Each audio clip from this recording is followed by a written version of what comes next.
Nakikipagpulong si Interior and Local Government Secretary Mar Rojas sa developer ng To Surrendra kung saan may naganap na pagsabog nito May 31 at kasama rin po sa pulong ang iba pang may kaugnayan sa pipe and gas system sa Bonifacio Global City dahil lumalabas po sa investigasyon na gas leak yung sanhi ng pagsabog.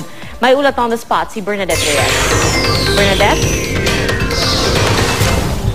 Pia, kasalukuyan nagmi-meeting dito sa Bonifacio Global City si DILG Secretary Mar Rojas kasama ang developer ng To Surrendra. Kasama rin nila ang iba pang stakeholders dito sa Bonifacio Global City na mayroong kinalaman sa pipe and gas system dito sa kanilang syudad.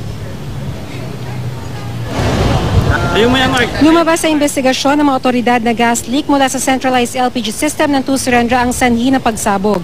Pero base sa mga nakalap na statement mula sa mga residente ng kondo, wala raw silang naamoy na gas leak bago maganap ang pagsabog. Nauna nang sinabi ni Rojas na dapat may halong ethyl mercaptan gas ang LPG nagbibigay ng kakaibang amoy sa LPG. Sa website ng Bonifacio Gas Corporation o BCG, ang supplier ng To Surrendra para sa centralized pipe and gas system nito, may halong odorant ang kanilang LPG para madaling mapansin kung may gas leak. Samantala, nasa St. Luke's Medical Center pa rin dito sa Taguig ang biktimang si Angelito San Juan pero mas mabuti na ang lagay nito. Sa pinakahuling medical bulletin kahapon, stable na ang vital signs nito. Mula sa ICU na ilipat na rin siya sa operating room para sa paglinis ng sugat at pagpapalit ng dressing nito.